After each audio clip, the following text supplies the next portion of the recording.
Hello everyone, welcome to Ansarkari. Today we are taking up the important topics of 3rd April, starting with the first. Will India experience more heat wave this summer? IMD, Indian Meteorological Department, have said that India will experience more heat wave due to several other factors. First is El Nino effect, moderate El Nino condition in the equatorial Pacific region, that is increasing the sea surface temperature in that region and cooling in the Indian Ocean region. उसके बाद positive negative IOD के कारण भी हो सकता है. Further जो heat wave है उसका इम्पोर्टेंट कॉन्सेप्ट है कि 40 degree should be there in the plains और 30 degree in the hilly area. और अगर एवरेज टेम्परेचर से 4.5 टू 6.4 डिग्री ज्यादा है फ्रॉम द नॉर्मल टेम्परेचर लगातार 3 to 4 days, then IMD can declare heat wave. तो what are the impacts of the heat wave? First of all, it affects the livelihood of people. लोग बाहर निकलते नहीं घर से. इकोनॉमिक जो एक्टिविटी है वो कम होता है in the afternoon morning. School छुट्टी होता है जल्दी. डिजीज स्प्रेड होता है. फूड प्रोडक्शन में इम्पैक्ट होता है. एरेटिक रेनफॉल के कारण जो ग्राउंड वाटर रिचार्ज है वो कम होता है. इवेपोरेशन बढ़ जाता है. ट्रांसपिरेशन बढ़ जाता है. इसके कारण it impacts the growth of the plants. तो वो इम्पैक्ट है हीट वेव का. अब यहाँ तो इलेक्शन कमीशन का दिया हुआ है क्या कैसे करना चाहिए. तो एक की हाईलाइट था जो प्रवेश ने बोला था कि जो घड़ा है उसको रखना चाहिए हर एक बूथ में, ताकि फिर जो पोर्टर है उनको भी फायदा हो और साथ ही साथ ठंडे पानी मिल सके. टॉवेल लेके आना चाहिए. बच्चे को बाहर नहीं निकालना चाहिए. आप खुद आए वोट करने के लिए. उसके अलावा तो इलेक्शन कमीशन का apart from that heat wave is under the disaster management act. और एनडीए में गाइडलाइन भी हीट वेव के लिए. तीसरा दूसरा बोल सकते हैं इंडिया का जो लॉन्ग टर्म स्टैंड है with regarding to Paris climate change वो जल्दी से जल्दी पूरा होना चाहिए. हीट वेव को ठीक करने के लिए अर्बन फॉरेस्ट्री का इम्प्लीमेंटेशन होना चाहिए ताकि अर्बन हीट आइलैंड इफेक्ट कम हो सके. उसके एक्वाफायर रिचार्ज वो इम्पोर्टेंट एरिया है. Creating a pristine environment with in the city और रूरल इकोसिस्टम. पॉन्ड लेक्स बना सकते हैं जहाँ पे पानी की कमी नहीं हो सके. और इंडिया एक्शन टूल प्लान जिसमें एनर्जी एफिशिएंसी बढ़ा सकते हैं so that we can use more and more energy efficient AC या फिर कूलर. और इससे हीट वेव को टैकल कर सकते हैं.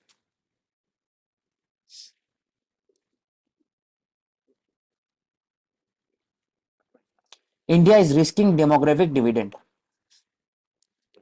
तो इसमें वर्ल्ड बैंक ने बोला कि पिछले 20 साल में India employment ratio it is fallen more than other South Asian nation except Nepal. Despite in robust expansion, $300 billion था इंडिया का जीडीपी 1990s में. After LPG it became 3.9 trillion dollar right of now. अब 4 ट्रिलियन क्रॉस कर सकते हैं. Sustain growth है 6 to 6.1% even during the Covid. Post Covid growth भी हुआ लेकिन ओवरऑल डेमोग्राफिक डिविडेंड है उसको और अच्छे तरीके से यूज करना चाहिए so that we can reap the benefit of the demography. कैसे? तो first of all we are promoting manufacturing policy under the make in India program. उसमें और इसको टीच रही है with the use of PLI DLI and चाइना+1 strategy. उसके बाद फिर इंसेंटिव दे रहे एमएसएमई सेक्टर को, फॉर्मलाइज कर रहे एमएसएमई सेक्टर को. लेकिन चैलेंजेस रहा है कि जो एमएसएमई सेक्टर है उनका सोशल सिक्योरिटी वाले वाले में इशू है. गिग इकोनॉमी में सिक्योरिटी नहीं है. उसके बाद फिर वीक एम्प्लॉयमेंट ट्रेंड्स है specific in the agri sector. कितना वो एब्जॉर्ब कर सकते हैं. रूरल अर्बन माइग्रेशन हो गई इसलिए we have to create more job in allied services, fishery, high value product. और फिर उसके साथ साथ ट्रैक्टर से related mechanization of the farms उनका इक्विपमेंट के लिए कर सकते हैं. उसके बाद फिर एलाइड सर्विस में आएगा सिल्क, बोर्ड, टेक्सटाइल आ जाएगा. उसके बाद फिर एफपीआई, फूड प्रोसेसिंग यूनिट आ जाएंगे.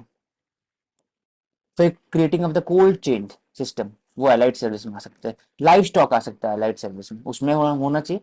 साथ ही साथ अगर ऑल ओवर देखा जाए तो mostly the employment is in मनरेगा. तो मनरेगा employment it is a buffer, it is a bandaid solution, it is not a long term solution. उसके लिए फर्स्ट ऑफ ऑल जो मैन्युफैक्चरिंग बेस है इंडिया में, लॉन्ग टर्म में उसको बढ़ाना चाहिए।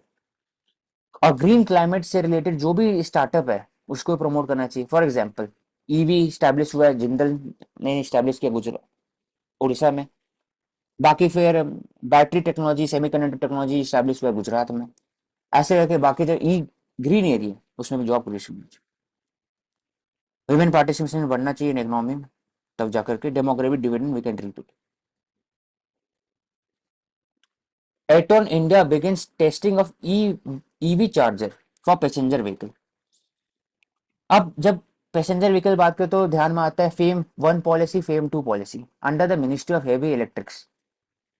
फेम वन में था कि आप प्राइवेट इंडिविजुअल के लिए जो कार्स है उसको प्रमोट करना चाहिए। फेम टू के लिए क्या है, public infrastructure, charging station, battery technology and public passenger vehicles, for example buses.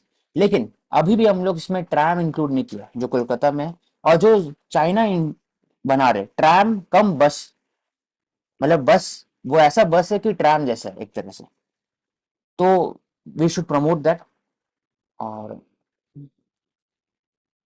जब इलेक्ट्रिक व्हीकल चार्जर का बात करते हैं तो इसमें तीन दो मॉडल हो सकता है। एक तो टीओटी होगा कि आप ऑपरेट करें, आप बनाए भी खुद ऑपरेट भी करें। और दूसरा हो सकता है कि आप बिल्ड करें और ऑपरेट करके ट्रांसफर कर दे गवर्नमेंट को। तो इसमें एक सबसे दो थ्री प्रॉब्लम्स हैं ईवी चार्जर से रिलेटेड। पहली बात है स्टैंडर्डाइजेशन ऑफ द चार्जर्स नहीं है, अलग अलग अलग अलग गाड़ी के लिए अलग चार्जर है। दूसरा, जब अगर चार्जर स्टेशन बनाते भी हैं तो भी देखा जाता है कि टैरिफ अलग अलग है हर एक कंपनी का। तो जैसे हम लोग एक यूनिफॉर्म पॉलिसी लेके आ रहे हैं, फॉर एग्जाम्पल सॉकेट डिजाइनिंग में इंडिया में हर का 3 पिन है, इंडिया में हर्ट्स भी सेम है, 50 हर्ट्स 60 हर्ट्स है। वैसे ही चार्जिंग में भी सेम होना चाहिए, same socket same pin same charging. और हर एक कंपनी एक तरह से का टैरिफ सेम होना चाहिए, उस रीजन में कम से कम सेम होना चाहिए।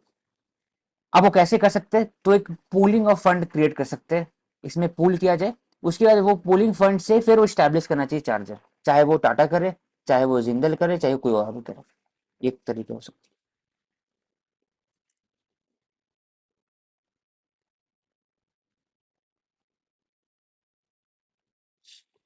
है। India Russia oil import slow heavy despite tighter sanction. तो हियर वी कैन डिस्कस की रशिया जो वहां से इंपोर्ट जो करता है it has increased and it has been top one, first में अभी तक में, preceding Iraq and Saudi Arabia, जहां से खरीदते थे। ऐसा क्यों हो रहा है despite sanction? Russian oil is brought by Indian refiner on a delivery basis, और it is brought by opaque fleet of tankers.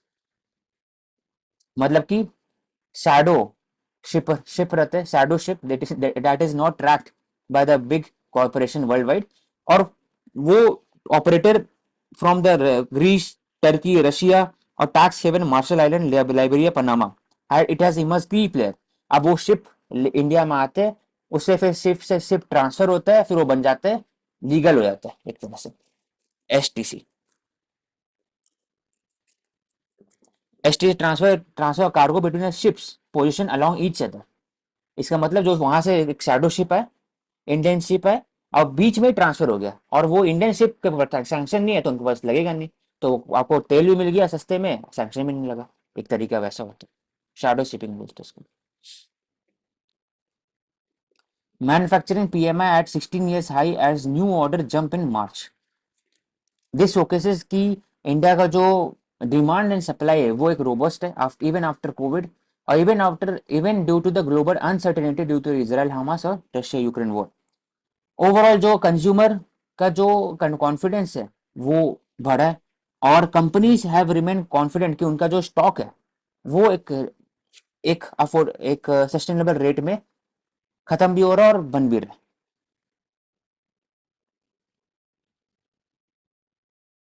तो H S B C P M I index 59 मतलब क्या हुआ कि 50 के ऊपर एक्सपेंशन होता है, तो 59 मतलब कि 9% अब, और 50 से नीचे मतलब एक कॉन्ट्रैक्शन।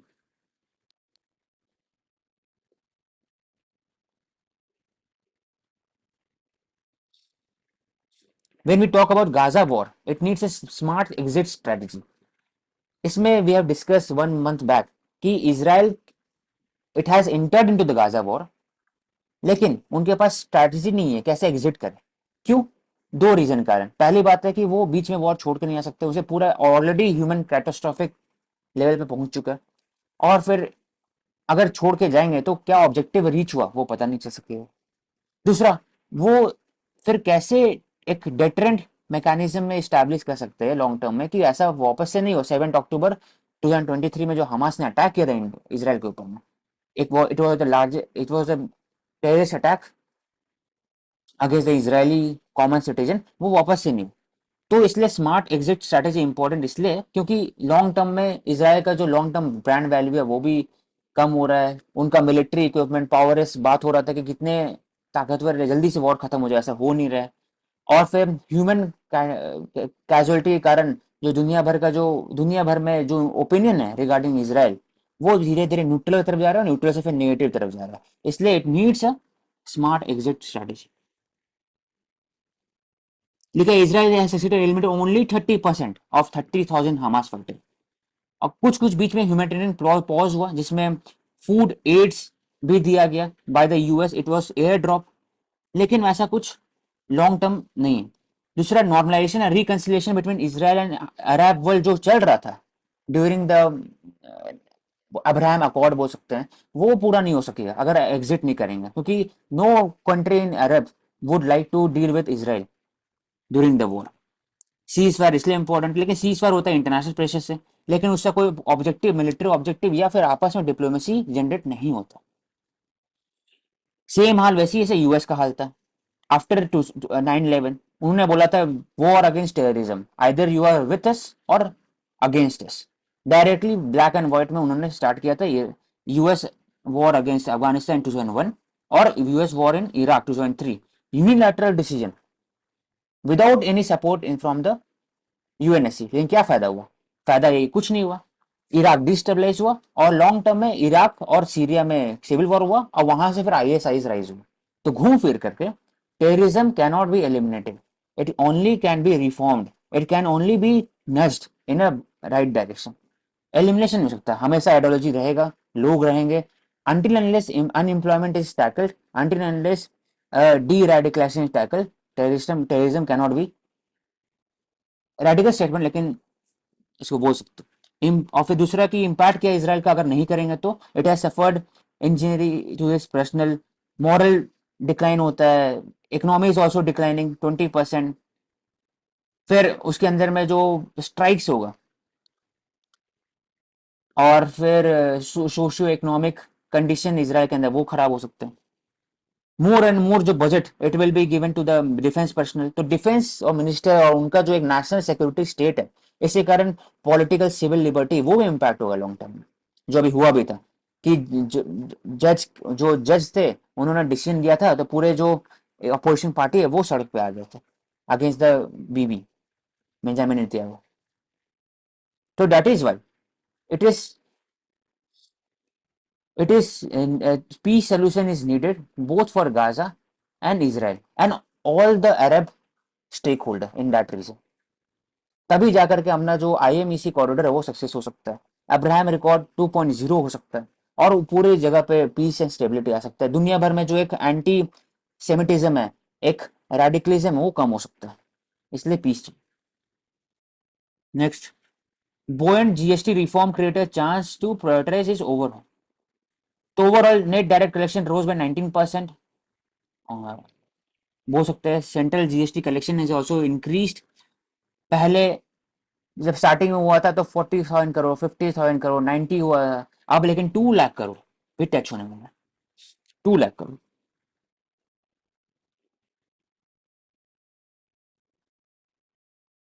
तो जीएसटी से related what the government is doing, first of all is GST rate impose करते हैं by the GST council, changes करते हैं, कुछ कुछ जगह में कंसेशन देते हैं, कुछ कुछ जगह में नहीं करते।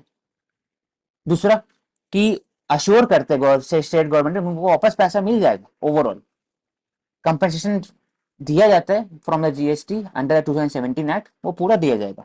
सेस और सरचार्ज जो है वो शेयर नहीं किया जाता है, लॉन्ग टर्म में करना चाहिए, वो बात होता है।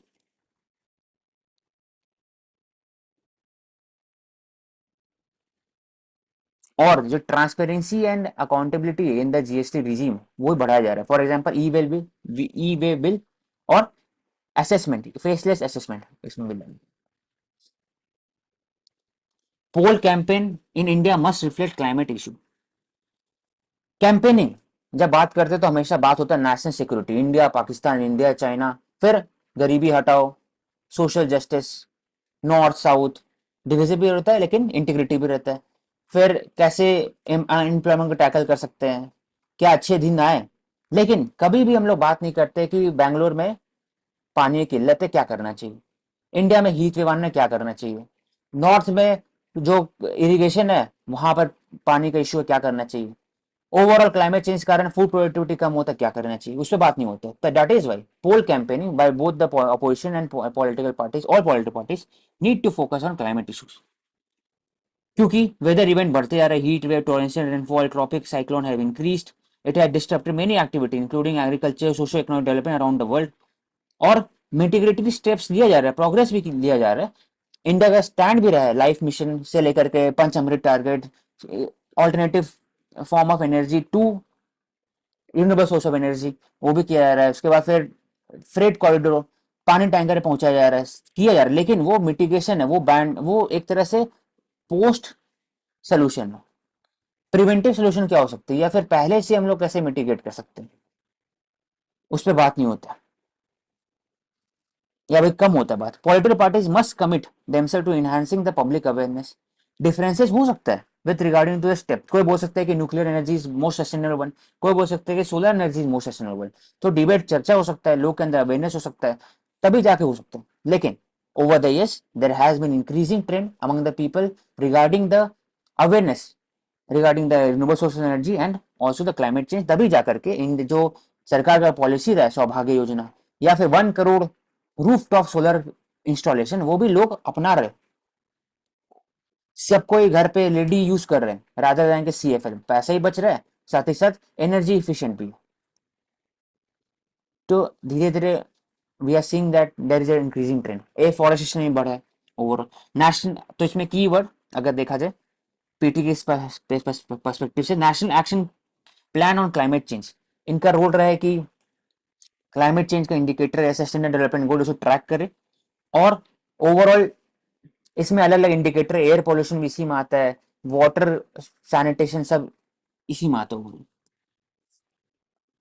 नेशनल सोलर मिशन भी इसी के अंदर में।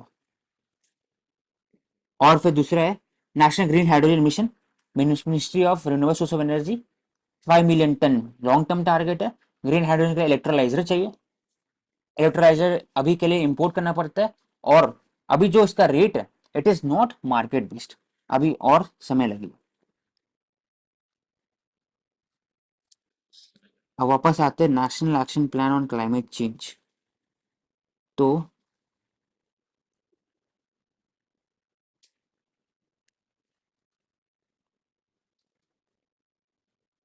हम्म तो ओवरऑल इनके अंदर 8 मिशन है। National solar mission, enhance energy efficiency, sustainable habitat, water mission, Himalayan ecosystem, green India, sustainable agriculture, strategic knowledge for climate change.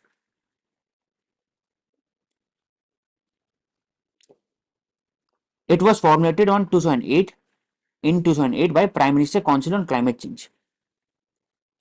इनका काम है अवेयरनेस करना, रेगुलेट करना, जो यूएनएफसीसी के स्टैंडर्ड है उस पर चलना, पब्लिक पार्टनरशिप को प्रमोट करना, लोग के अंदर अवेयरनेस लाना, सोसाइटी को इंटीग्रेट करना, transfer technology, assessment of the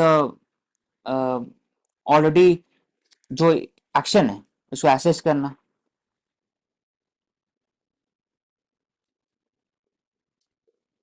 sub में वैसी।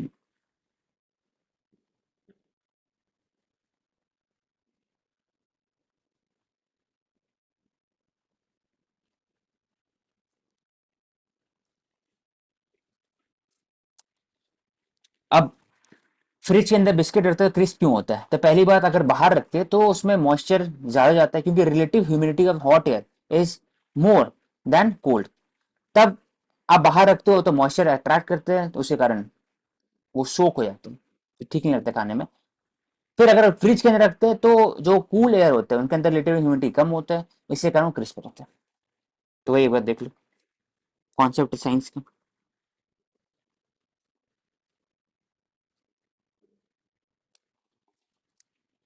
नेक्स्ट आते हैं, वाटर मॉलिक्यूल के अंदर में कंडेंस हो जाता है और humidity also low, that is why cool and crisp. People are losing control with their phones. The phone represents the tool that is controlling the mind of the people. Mind को कैसे control करते हैं? दो कारण, एक तो Dzire generate करते हैं, ई कॉमर्स के हिसाब से देखा जाए, फिर हर चीज डिजायर क्रिएट करते हैं, या तो दिमाग के अंदर डाउट क्रिएट करते हैं। डाउट और डिजायर दोनों से कंट्रोल होता है ह्यूमन। आप ज्यादा से फिर आप नेगेटिविटी फैलाते हैं या पॉजिटिविटी, दो तरह से कनेक्ट होते हैं। इसलिए इंटरनेट ग्रोथ बड़ा है। वी नीड वेब ब्राउजर आया, फिर अलग अलग ऐप्स आया, वेब सर्विसेज आया, SaaS सॉफ्टवेयर और सर्विसेज, वो भी आया।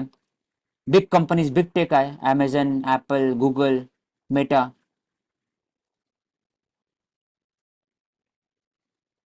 Apps are wonderful for everyone except the user who have been receiving end of the unscrupulous app। Fake app, fake लो मैं भी बढ़ा। तो इसमें बात होता है जो ऐप डालते हो स्टोर पे, क्या वो इंटरमीडिएटरी है या पब्लिशर है, वो हमेशा से क्वेश्चन रहा है। फॉर एग्जाम्पल ट्विटर, वो बोलते हैं कि जो भी ऑनलाइन डालते हैं यूजर डालते हैं, तो user is accountable not us, because we are just a intermediary, we are just providing a platform for them to give their opinion और to access their freedom of expression and speech. लेकिन app store का जब बात करते हैं तो वो भी वही बोलते हैं, लेकिन इंडिया में जो IT रूल्स है या वर्ल्ड वाइड भी है, वो बोलते हैं कि नहीं, ऐप स्टोर को आप रेगुलेट करना चाहिए, क्योंकि ऐप स्टोर आप ही का है, गूगल का है और दूसरा एप्पल का है। They are also charging fees, the fees charge कर रहे हो, इसका मतलब ऐप को, तो अल्टीमेटली जो ओनर्स है वो ऊपर उन पर रहेगा एक तरह से। तो इसलिए कंपटीशन कमीशन ऑफ इंडिया ने बात किया कि Google is dominating, abusing dominate position, और 1,300 करोड़ का फाइन किया था।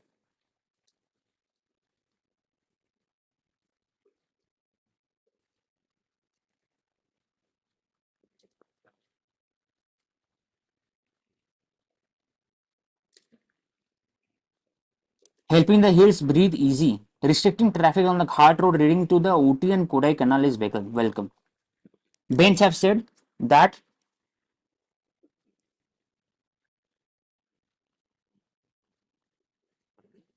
कोडाई कनाल का जाते ही queen of hill station, princess of hill station, वहां पर ट्रैफिक के कारण चोकिंग होती, it also creates a congestion, और हेवी अनरेगुलर टूरिज्म के कारण it takes a heavy toll on the hills, carrying capacity of the हिल।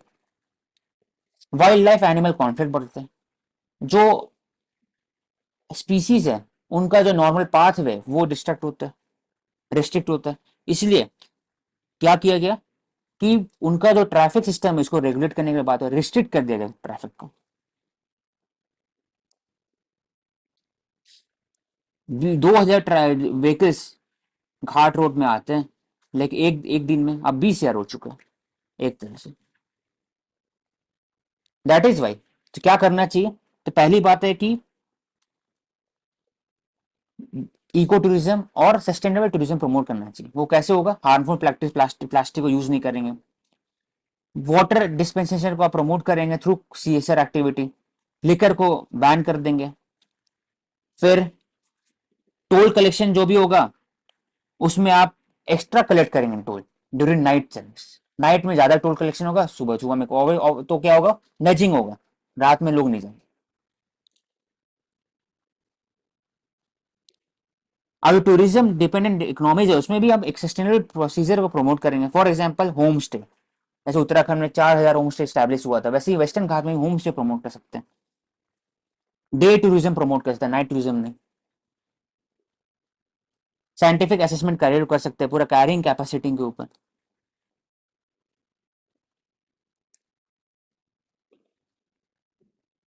तो यही। Next, Indian American are least poor among Asian American.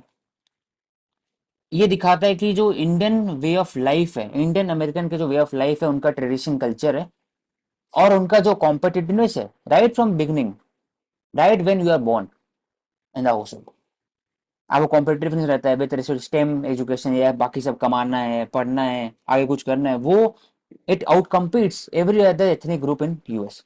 क्योंकि US में एक तरह से देखा जाए तो एक मार्केट फोर्सेस पे ड्राइव होता है, और मार्केट फोर्स के हिसाब से अगर देखा जाए तो Indian is performing well.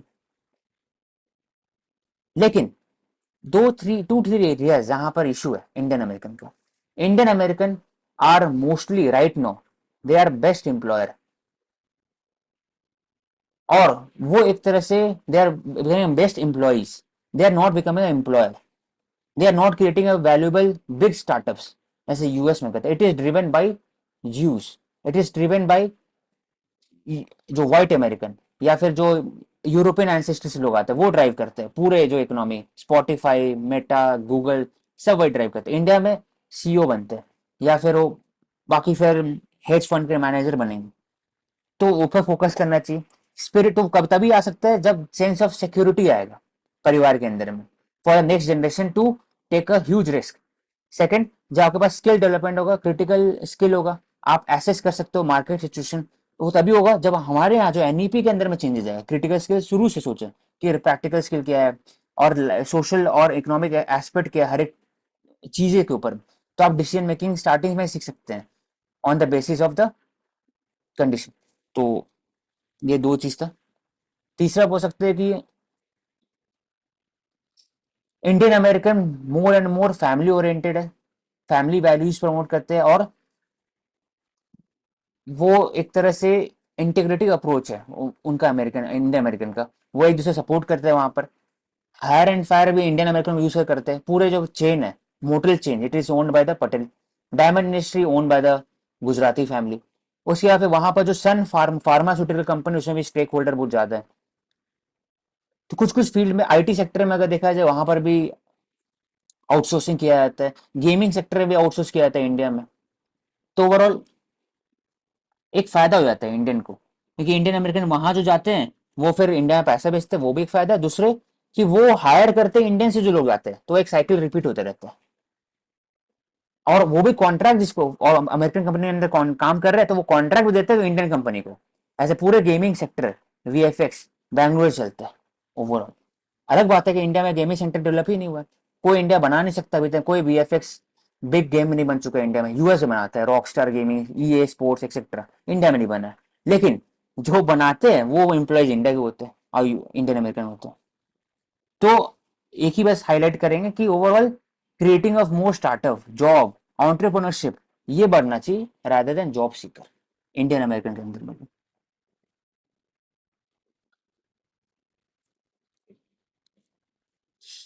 Venezuela is batting the record number of wildfire, climate change driven drought in Amazon rainforest region। अब इसको कैसे रोक सकते हैं, कम कर सकते हैं? तो पहली बात है स्लैश एंड बर्न प्रमोट कर सकते हैं। कंट्रोल्ड फायर जिसको बोलते हैं, उत्तराखंड गवर्नमेंट प्रमोट करते हैं, अमेजन फॉरेस्ट प्रमोट करते हैं। अगर मोर प्रोन रीजन है तो वहाँ कंट्रोल फायर प्रमोट कर सकते हैं। दूसरा कि आपको एनडीसी टारगेट अचीव करना चाहिए, ओवरऑल जीएचजी एमिशन कम करना चाहिए, तभी हो सकता है। लोकल जो फॉरेस्ट ट्राइबल्स है इनको भी इंक्लूड करना चाहिए for the fire fire mitigation. 10 naxalite killed in encounter in Bijapur district. तो नक्सलाइट से रिलेटेड दो की हाईलाइट है। पहला है कि overall over the years the trend is been decreasing.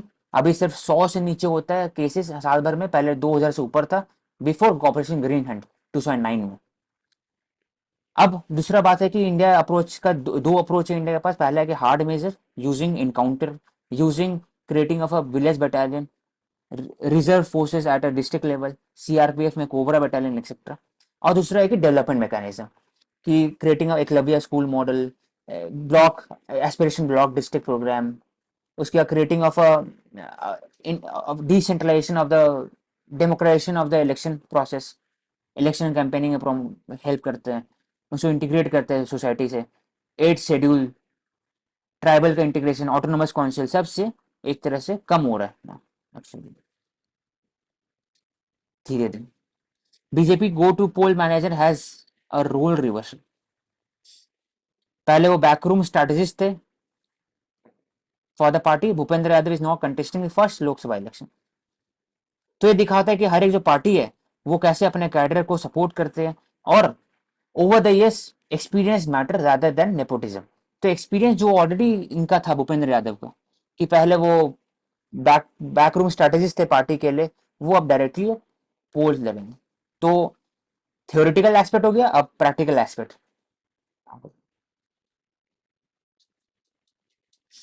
This also promotes spirit of merit, जो नॉजी का प्रिंसिपल है inside the party. Intra party democracy में इंपॉर्टेंट है और मेरिट प्रमोशन के लिए। TRAI seeks more input on the national broadcasting policy. Telecom regulatory authority of India under the 1997 act statutory body. इनका रोल रहा है overall broadcasting से related, telecom auction से रिलेटेड ट्रांसपेरेंट होना चाहिए मैकेनिज्म, फिर डुओपोली मोनोपोली क्रिएट नहीं होना चाहिए, फेयरिंग जो मैकेनिज्म फेयर जो होगा वो सही होना चाहिए, डेटा न्यूट्रलिटी प्रमोट करना चाहिए, न्यू इक्विपमेंट 5G 4G उसको प्रमोट करना चाहिए। ये फिर कन्वेंशन और एक वर्कशॉप करवाता है जिसमें capacity building of the officers होता है कि न्यू टेक्नोलॉजी 6G कैसे इंप्लीमेंट करें इंडिया में। तो वो बात कर रहे हैं नेशनल ब्रॉडकास्टिंग पॉलिसी आना चाहिए to boost local manufacturing broadcasting equipment. हम लोग अभी डिपेंडेंट होते हैं किस पे, तो युवा भी या तो चाइनीज इक्विपमेंट पर या फिर सिस्को जो यूएस बेस्ड और पेरेंट कंपनी बाहर की। तो लोकल कंटेंट को बढ़ाना चाहिए। तो गद्य थैरम Akaranidhi Sridhini Swami said in a discourse that in our pratna we should include pleading with God to grant us strength and opportunity to extend our best possible service to him. अब सबका रहा है कि possible service to him मतलब क्या होगा, तो इसका ओपन इंटरप्रिटेशन है possible service to the vulnerable section of society, possible service to the nation, possible service to the ideal high ethical standard, और जो अपने जो सर्विस है वो अपने माता पिता फैमिली सोसाइटी को दे सके। संत रामानुजन भक्ति के लिए बहुत इंपॉर्टेंट है। क्वालिफाइड मोनोइज्म जिसको बोलते हैं, वो बात करते हैं कि क्वालिटी और जो आत्म ब्राह्मण है वो एक तरह से सेम है, और भक्ति के अनुसार ही आप अचीव कर सकते हैं गोल, रादर देन सिर्फ और सिर्फ दिमाग का। तो ज्ञान योगी को प्रमोट नहीं करके उन्होंने भक्ति योगी प्रमोट किया। ज्ञान योगी कौन प्रमोट किया? आदि शंकराचार्य। वो बोले कि you can use intellect to derive the distinction between the Brahman and Atman, लेकिन संत रामानुजन ने बोले कि आप भक्ति से पा सकते हो। Love of God, caring for others, easiest mode of worship है, क्योंकि भक्ति से आप सरेंडर करते हो अपने आप को टू द गॉड। तो concept surrender. India reject China senseless Arunachal act. Arunachal act क्या है इन चाइना का? तो China is changing the name of the Arunachal district और वहां के विलेजेस है यूनिलैटरली, अपने अरुणाचल एक्ट पास कर रहे हैं और चेंज कर रहे हैं। इंडिया ने बोला कि भाई आप चेंज करने से क्या असली में ग्राउंड लेवल पर चेंज हो जाएगा? नहीं होगा। तो इंडिया हैज रिजेक्टेड एंड, और साथ ही साथ ये तो रिजेक्ट किए डिप्लोमेसी के लेवल पर। दूसरे इंडिया क्या करना चाहिए? दो एरिया, पहले कि डिस इंगेज करो, डिस एस्केलेट करो। दोनों में क्या फर्क होता है? डिस एंगेजमेंट मतलब दोनों ट्रूप्स आसपास खड़े हैं, दोनों के बीच में वॉर हो सकता है, बहुत टेंस्ड है। तो डिस इंगेजमेंट, इंगेज हटाइए अपने आप को, दोनों ट्रूप्स को, और डिस इंगेजमेंट हो गया। डिस एस्केलेशन मतलब हुआ कि ladder of escalation. For example कोई ट्रूप्स सामने में दो जन है, मैं अगर एक हाथ यूज करूं मारने के लिए, वो भी हाथ यूज कर रहा है, अगले बार मैं डंडा यूज करूं वो भी डंडा यूज कर रहा है, अगले बार मैं गन यूज करूं वो भी गन यूज कर रहा है। उसको बोलते हैं एस्केलेशन लैडर, वो धीरे धीरे ऊपर जाता जा रहा है। तो वैसे ही ट्रूप्स के बीच में एस्केलेशन लैडर होता है। तो डी एस्केलेशन मतलब एस्केलेशन लैडर से कम। अगर वो फिर डंडा यूज करे तो मैं सोचूं नहीं अब नहीं करना चाहिए, हाथ यूज करो, फिर हाथ यूज नहीं करके फिर बातचीत करना चाहिए, तो डी एस्केलेशन बोलते हैं। तो दोनों में डिफरेंस। तो इंडिया बात करता है कि डिसएंगेजमेंट होना चाहिए और डिस्केलेशन होना चाहिए, और it has rejected the baseless claim over the Arunachal Pradesh, और बोले कि इंडिया का स्टैंड जो रहा है वो हमेशा सेम रहा है कि Arunachal Pradesh integral and inalienable part of the country. Arunachal Pradesh was Indian state, it will remain Indian state in the future also. क्या करना चाहिए फिर मैं इंडिया? मेरा आपसे यहाँ हाँ। पे एक क्वेश्चन है कि जो चाइना करता है, क्या हम्म। इंडिया रेसिप्रोकेट वैसे ही भाषा में नहीं कर सकता? कि मतलब आप अरुणाचल को अपना पार्ट बनाने की बोलते हैं हम्म। चाइना वाले, आप जिनजियांग प्रोविंस का मैप बना दीजिए कि ये भी हमारे पास आ गया, हम्म। आप ऐसा कर दीजिए। हम्म। नहीं कर सकते? क्या, मैं पूछ रहा हूँ आपसे हम्म। मतलब। हाँ, तो आपका कहना एकदम राइट है कि इंडिया नहीं कर सकते, लेकिन मेन बात है कि इंडिया क्यों नहीं करता, इसका दो रीजन है। पहली बात है कि इंडिया नहीं चाहता।